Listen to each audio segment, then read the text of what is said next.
eo amin'ny vaovao fanatanjahantena kosa indray dia ny faran'ny alahady teo teny amin'ny kianja vodivorona ilay fifaninana no karakarain'ny Knaps Open de tennis homme dame tateriny namana Jacques Rakotomanana amintsika ato anatin'ity sary manaraka ity indrindra ary ny vokatra nandritra izay fifaninanana izay. Norumbany arvony andriana fetra ny lelavola retapitrisariary sy ny amboara ho an'ny skajy lehilahy tamin'ny fifaninanana Open de tennis no karakarain'ny Knaps teny amin'ny kianja ny teny Vodivorona. Tamin'ny 7 norainy nandeseny Andry Toavina ratsy mandeha somaly nandritra ny famaranana. Nahazo valetsariary moa ity tompondaka lefitra ity. Niady hatramin'ny farany lalao nampiteniny traikefana nefa iarvony ka nibata ny fandesena.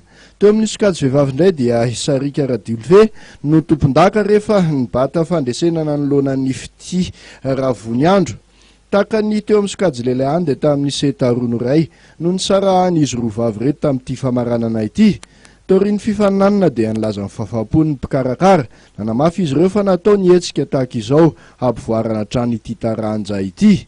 Taorian'ny Open de tennis homme dame iny dia hikarakara fifaninanana ho an'ny mpanazatra indray ny Knaps amin'ity volana Mey ity.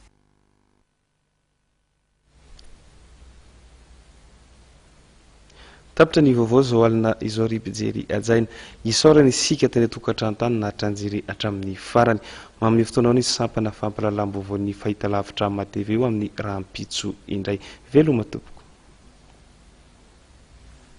Assurance AVA tsinjovidiny zao no avy ny fianakavianao aro miaina sy miary mandry narahinao teo ny vaovany ma TV miaraka amin'ny assurance aro.